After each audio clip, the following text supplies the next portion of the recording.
একদিন রাতে ছোট ভাইয়ের প্রচন্ড জ্বর আসলো। বাবা ও মা এক সপ্তাহের জন্য বাইরে ঘুরতে গিয়েছিল। সেদিন রাতে খাওয়া দাওয়া সেরে ছোট ভাইয়ের রুমে ঘুমিয়ে পড়লাম। গভীর রাতে আমার ঘুম ভেঙে গেলে আমি অবাক হয়ে গেলাম।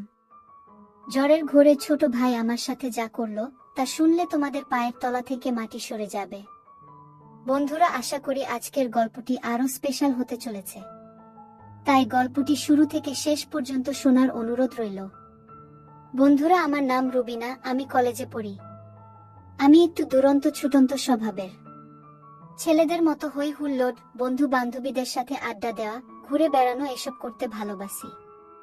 আর বেশিরভাগ সময় সঙ্গী হয় আমার ভাই পলাশ। আমাদের ফ্যামিলিতে আমরা 4 জন, মা বাবা আমি আর ভাই। ভাই সামনে এসএসসি পরীক্ষা দেবে। আমার আর ভাইয়ের সম্পর্কটা ভাই বোনের কম, বন্ধুত্বের অনেক বেশি। আমি আর ভাই একে অপরকে ছাড়া বেশি সময় থাকতে পারতাম না।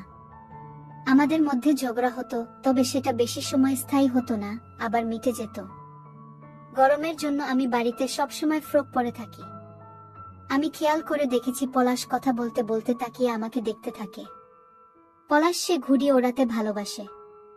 কি একটা কারণে আমার সাথে রাগ করে পলাশ ঘুড়ি বানিয়ে ওড়াতে যাচ্ছে। আমিও সঙ্গে সঙ্গে ঘুড়িটা কেড়ে নিয়ে নষ্ট করে দিলাম। এরপর আমি ঘরের দিকে দৌড় মারলাম। পলাশ আমার পিছনে পিছনে ঘরে ঢুকে সামলাতে না পেরে পড়ে গেল। আমিও পলাশের সাথে বিছানায় পড়ে গেলাম। পলাশ কি করবে বুঝতে না পারল না। আমার মুখ দিয়ে কোনো কথা বের হলো না। পলাশ তাড়াতাড়ি উঠে এক দৌড়ে ঘর থেকে বেরিয়ে গেল। আমি চোখ বুজে বিছানায় শুয়ে রইলাম। পলাশের সেই কথা কিছুতেই ভুলতে পারছি না। এই ঘটনার পরে দুজনের মাঝে একটা পরিবর্তন আসে। কিছুতেই দুজন দুজনের সামনে একেবারে সহজ হতে পারছিলাম না। এই ব্যাপারটা আমার মায়ের চোখ থেকেও এড়ায় না। একদিন মা আমাকে জিজ্ঞাসা করে, কিরে তোদের মধ্যে কোনো ঝগড়া হয়েছে নাকি? আমি বললাম, কই না তো, কিছুই হয়নি বলেই চলে গেলাম। 2-1 দিন পর মামার বাড়িতে একটা বিয়েতে নেমন্তন্ন থাকায় সেখানে মা আর বাবা চলে গেল। আমি আর ভাই বাড়ি রইলাম। বাবা মা গেছে বিকেল বেলায়, সন্ধ্যার একটু আগে। রাত্রিবেলায় আমরা দুজনেই চুপচাপ খাওয়া দাওয়া সেরে শুতে যাব। তখন দেখি পলাশের চোখ মুখের অবস্থা কেমন পাল্টে যাচ্ছে। মাথায় হাত দিয়ে দেখি ভীষণ জ্বর। ঘরে প্যারাসিটামল আছে। পলাশ বলল, আমি খেয়ে শুয়ে পড়ব, কিছু হবে না, বলেই ঘরে চলে গেল। আমি ঘরে যাওয়ার আগে বলে গেলাম, দরজা খুলে রাখিস, রাতে জ্বর কেমন হলো এসে দেখে যাব। ভাইজের জন্য আমার মনটা খারাপ হয়ে গেল। নিজের উপর রাগ হতে লাগলো। কেন আমি এতদিন ভাইয়ের সাথে ভালো করে কথা বলিনি। সব ঝামেলা মিটিয়ে নিয়ে ভাবতে লাগলাম। ভাবতে ভাবতে কখন ঘুমিয়ে গেছি বুঝতে পারিনি। এক সময় ঘুম ভেঙে গেল, উঠে লাইট জ্বালিয়ে দেখি 1টা বাজে। আমি ভাইয়ের ঘরে গিয়ে ভাইয়ের মাথায় হাত দিয়ে দেখি অনেক জ্বর। ভাইজের এরকম অবস্থা দেখে ভীষণ ভয় পেয়ে গেলাম কিছুটা। বুঝতে পারলাম না আমি কি করব। তারপর একটা বাটিতে জল এনে ভাইয়ের মাথায় জলপট্টি দিতে লাগলাম। প্রায় 1 ঘন্টা জলপট্টি দেওয়ার পর আস্তে আস্তে ভাইয়ের জ্ঞান ফিরল। আস্তে আস্তে ভাই আমাকে জিজ্ঞেস করলো, কি হয়েছে আমার দিদি? আমি বললাম, তুই প্রচন্ড জ্বরে অজ্ঞান হয়ে গেছিলি, আমি এত সময় তোর মাথায় জলপট্টি দিচ্ছিলাম। এখন কেমন লাগছে ভাই? পলাশ বলল, জ্বর কমেছে, আগের চেয়ে এখন ভালো লাগছে। এই কথা বলে পলাশ কেমন অদ্ভুত এক দৃষ্টিতে আমার দিকে তাকিয়ে থাকলো। আমি বললাম, কি দেখিস ভাই? মুখটা কেমন ফ্যাকাশে হয়ে গেল। আমি বললাম, বলতো কে আমি? ভাইয়ের দিকে না তাকিয়ে একটু মুচকি হাসি দিলাম। কিছুক্ষণ দুজনেই চুপচাপ থাকার পর পলাশ বলতে লাগলো, দেখ দিদি, আমি জানি সেদিনকার ব্যাপারে তুই আমার উপর রেগে আছিস। ওটা একটা মিস্টেক ছিল। আমি চাই তুই আবার আমার সাথে আগের মতো হাসি ঠাট্টা করে কথা বল। কি হলো দিদি, কিছু তো বল। আমি চোখ তুলে তাকিয়ে দেখি পলাশের চোখে জল। আমি বললাম, এই ভাই তুই কাঁদছিস কেন? তুই কাঁদলে আমার ভালো লাগে।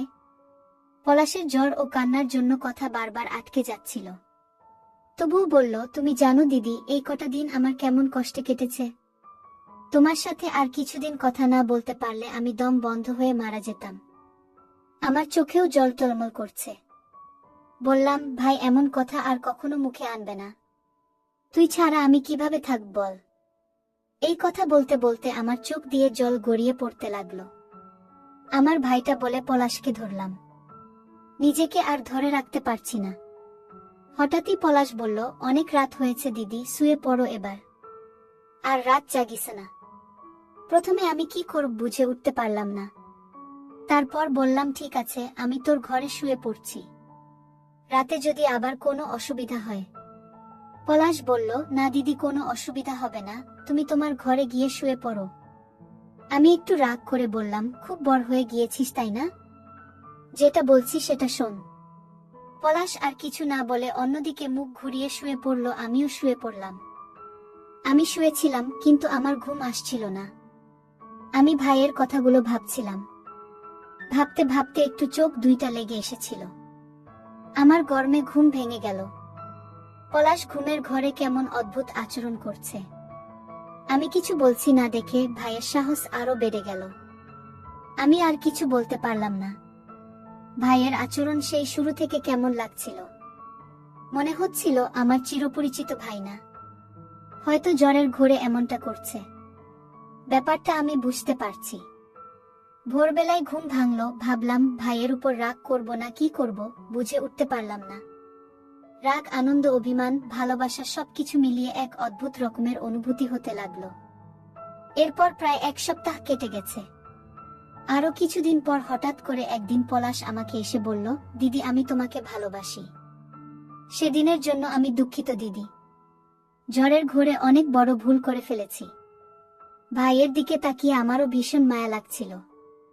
ভাইয়ের কাছ থেকে হঠাৎ করে একথা শুনে আমি কি বলবো বুঝে উঠতে পারলাম না। পরিস্থিতি একটু সামলে নিয়ে বললাম, আচ্ছা ঠিক আছে, দেখা যাবে। এখন বাবার বাইকটা বের করে আমাকে একটু পৌঁছিয়ে দিয়ে আয়। ভাই আমার দিকে তাকিয়ে বাইক বের করতে চলে গেল। এর আগে বহুবার পলাশ আমাকে বাইকে করে কোচিংয়ে দিয়েছে, কিন্তু কেন জানি না আজ অনেক অন্যরকম ফিল হচ্ছে। কোচিংয়ে পৌঁছে দেখি কোচিং শুরু হয়ে গেছে। আমি পলাশের দিকে তাকিয়ে একটু হেসে কোচিংয়ে ঢুকে গেলাম। কোচিং থেকে বাড়ি ফিরে দেখি কে যেন আমার বাথরুমে ঢুকেছে। আমি আর কোনো উপায় না পেয়ে ভাইয়ের বাথরুমে ঢুকলাম। স্নান সেরে ঘরে আসলাম। আর কিছুক্ষণ পরে মনে পড়ল পলাশের বাথরুমে আমার একটা জামা রেখে এসেছি। আমি এক দৌড় দিয়ে পলাশের বাথরুমে ঢুকে গেলাম। আমি কাপড়গুলো নিয়ে যাব। তখন পলাশের চোখে চোখ পড়ল। পলাশ বাথরুমের বাইরে দাঁড়িয়ে আছে। আমি একটু রাগ দেখালাম। এমন সময় মা বলো, কি হয়েছে?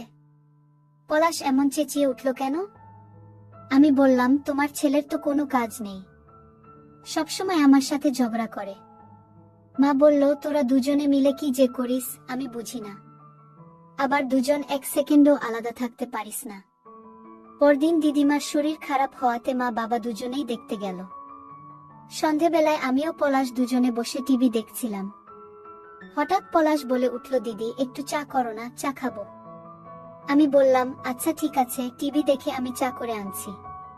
কিছুক্ষণ পরে দুই হাতে দুইটা চায়ের মগ নিয়ে ফিরে আসলাম। চায়ে চুমুক দিয়ে পলাশ বলল, মিষ্টি হয়নি দিদি। আমি বললাম, চিনি এনে দিচ্ছি। সে বলল, লাগবে না দিদি, তোরটা দে। পলাশ আমার চাটা নিয়ে চুমুক দিল আর বলল, এবার ঠিক আছে। আমি মুচকি হেসে দিলাম। সামনে টিভি চলছে, কিন্তু টিভিতে দুজনের কারোরই মন নেই। আমি পলাশের হাত থেকে খালি কাপটা নিয়ে রান্নাঘরের দিকে যেতে লাগলাম। আমি দরজার কাছে এসে পিছনে তাকিয়ে দেখি আমার ভাই তাকিয়ে আছে। আমি ভাইয়ের কাণ্ড দেখে আর না হেসে পারলাম না।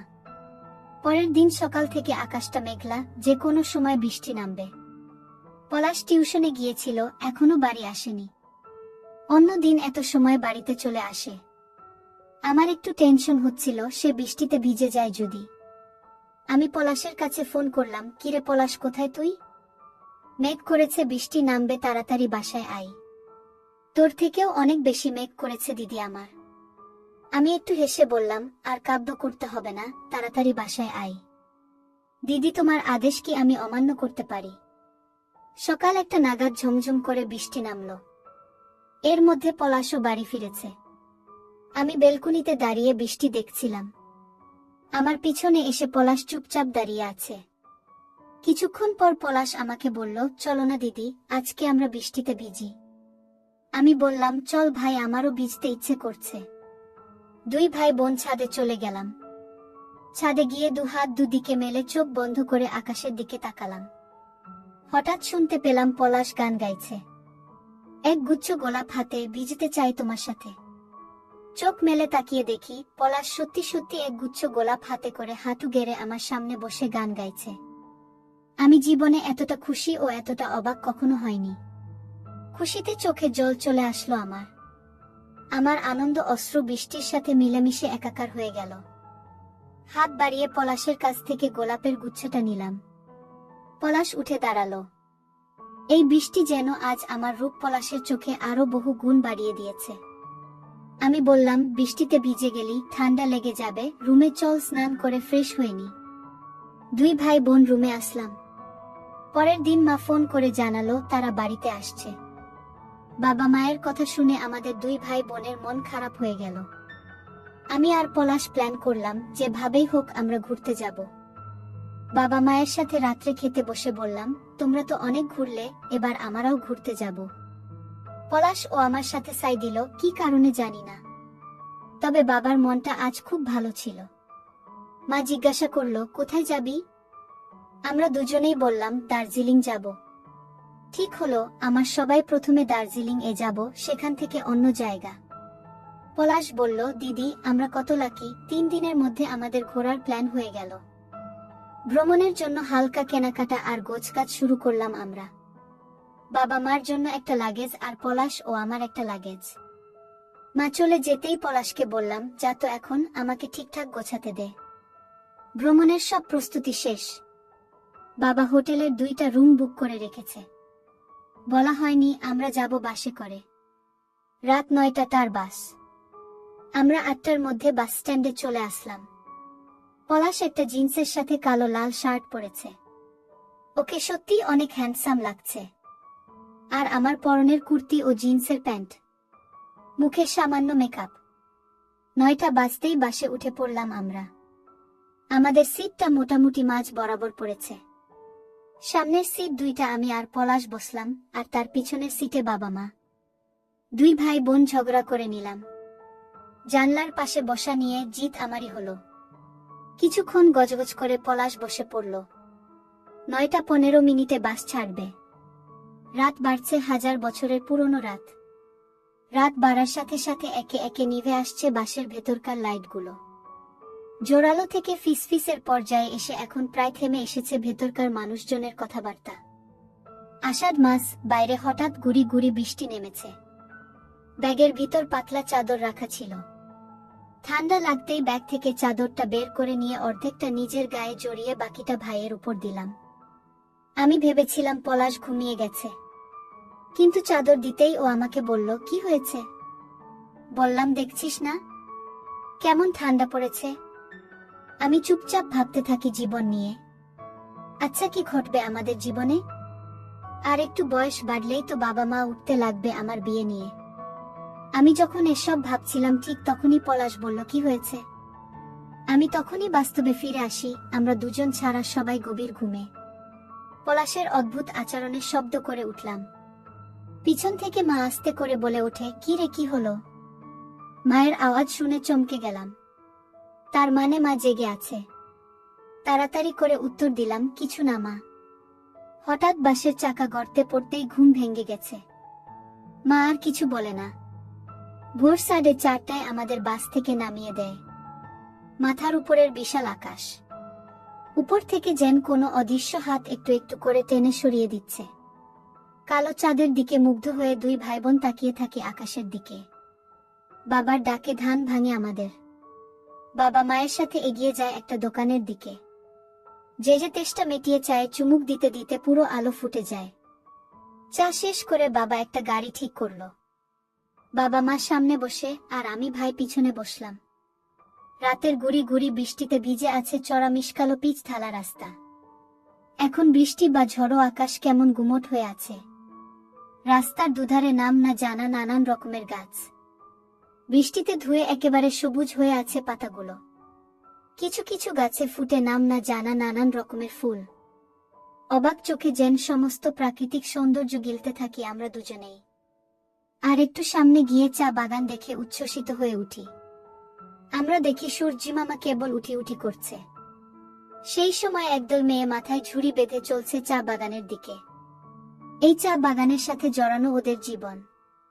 ওদের মধ্যে কারো কারো সাইডে একটা কাপড় দিয়ে বানানো ঝোলার মতো রয়েছে, যার ভেতরে বহন করে ছোট বাচ্চা, ঠিক যেমনটা আমরা ছবির বইতে দেখেছি। আমি আপন মনেই বলে উঠি, কি অসম্ভব সৌন্দর্য। প্রায় 20 মিনিট পর আমাদের গাড়ি হোটেলের সামনে চলে আসে। গাড়ি থেকে নেমে আমরা দুজনে আগে রিসেপশনের কাছে গেলাম। রিসেপশনে বসে আছে একজন মহিলা। আমরা সামনে যেতেই চেয়ার ছেড়ে উঠে ইংরেজিতে বলে ওঠে, স্যার অ্যান্ড মাম ওয়েলকাম। আমাদের রুম বুকিং করা আছে দোতলায়। মহিলা বলে কি নামে বুকিং দেওয়া হয়েছিল জানতে চায়। পলাশ নাম বলতেই মহিলাটি ড্রয়ার খুলে চাবি এগিয়ে দেয় পলাশের দিকে। এর মধ্যে আমাদের বাবা মা ও এসে পড়েছে। হোটেল বয়দের হাতে লাগেজ ধরিয়ে দিয়ে আমরা উঠে পড়ি দোতলায়। আমাদের জন্য দুটো রুম বুক করা হয়েছে। একটা রুম যেটা বাবা মা থাকবে, আর অন্যটাতে 2টা বেড। ওই রুমে থাকবো আমি আর ভাই। লাগেজ থেকে কাপড় চোপড় বের করে বাথরুমে ঢুকে গেলাম। স্নানের পরে অনেকটাই ফ্রেশ লাগছে এখন। পলাশ একটু নিচে গিয়েছে হাঁটাহাঁটি করে হাত পায়ের খিল ছাড়াতে। এমন সময় দরজায় নক হতেই ভাবলাম যে পলাশ এসেছে। একটা সারপ্রাইজ দিতে হবে ওকে। দরজা খুলে দেখি কোথায় পলাশ। বাবা দাঁড়িয়ে আছে। দরজার সামনে বাবাকে দেখে ভূত দেখার মতো চমকে উঠলাম। এদিকে বাবার মুখ দিয়ে কোনো কথা বেরোচ্ছে না। কোনো ক্রমে বলল, তোর মায়ের ফোনটা কি তোর কাছে? ঘর থেকে মোবাইলটা এনে বাবাকে দিতে গিয়ে দেখলাম বাবা আমার দিকে তাকিয়ে আছে। বাবা মোবাইলটা নিয়ে কিছু না বলে চলে গেল। দরজা লাগিয়ে ভাবলাম এটা কি হলো। একটু পরে সবাই খাওয়া দাওয়া সেরে নিলাম। পলাশের ঘুম ভাঙতেই জানালা দিয়ে বাইরে তাকিয়ে দেখি সেখানে মেঘ রোদ্দুরের লুকোচুরি খেলা। বাগানের ফাঁকে ফাঁকে লাগানো নিম গাছগুলোর ডালে মেখে থাকা সূর্যের আলোয় কয়েকটা নাম না জানা পাখি দোল খাচ্ছে, ডাকছে, পরক্ষণেই আবার উড়ে যাচ্ছে চোখের আড়ালে। পলাশ প্রকৃতির অপরূপ সৌন্দর্য দেখছে, আর আমি ঘুম থেকে জেগে উঠে পলাশকে দূর থেকে দেখছি। জানলা দিয়ে এক ফালি রোদ এসে পড়েছে আমার মুখের উপর। দুজন দুই দিক থেকে চেয়ে থাকি একে অপরের দিকে। এমন সময় রুমে আবার শব্দ হয়। দেখি মা দাঁড়িয়ে।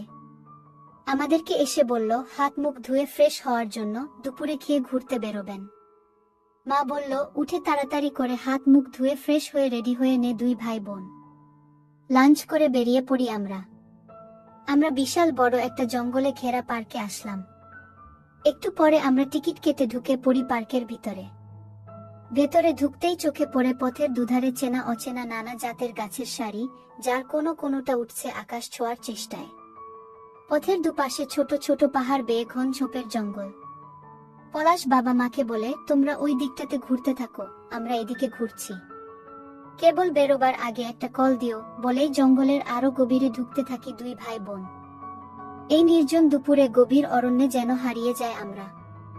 আরো কিছুটা এগোতেই দেখতে পায় ছোট পাহাড়ের আড়ালে গাছপালা ঘেরা সুন্দর একটা পুকুর। পুকুরে কানায় কানায় জল ভর্তি, গাছের ছায়া পড়ে সুন্দর দেখতে লাগছে। হঠাৎ আমরা দেখতে পাই একটা খরগোশ। দুই ভাই বোন ছুটতে থাকি খরগোশের পেছনে পেছনে। ছুটতে ছুটতে জঙ্গলের বেশ কিছুটা ভিতরে চলে যায় দুজন। হঠাৎ খরগোশ ছুটে একটা ঝোপের ভেতর ঢুকতেই আমি বসে পড়ি ঘাসের উপর। ঘামে প্রায় ভিজে গেছি আমি। পাশের একটা ঝোপ কিসের একটা শব্দ হতেই পলাশ সেদিকে তাকালো। সেটা জামা কাপড় পরা একটা লোক, দেখে বোঝা যায় পাগল। পাগলটা একটু আমাদের দিকে এগিয়ে আসছিল। একটু পর পাগলটা আবার বনের মধ্যে হারিয়ে গেছে। সন্ধ্যা ঘনিয়ে এসেছে, তাড়াতাড়ি যেতে হবে। ফোন আসে বাবার, কি রে তোরা কোথায়? তাড়াতাড়ি আয়, সন্ধ্যা হয়ে যাচ্ছে তো। এই তো আসছি বলে ফোনটা কেটে দেয় ভাই। গোধূলি আলোতে দুই ভাই বোন এগিয়ে যেতে থাকি মেন গেটের দিকে। আমরা ঠিক কতটা ভিতরে ঢুকেছিলাম জঙ্গলে বুঝতে পেরেছি ফেরার সময়।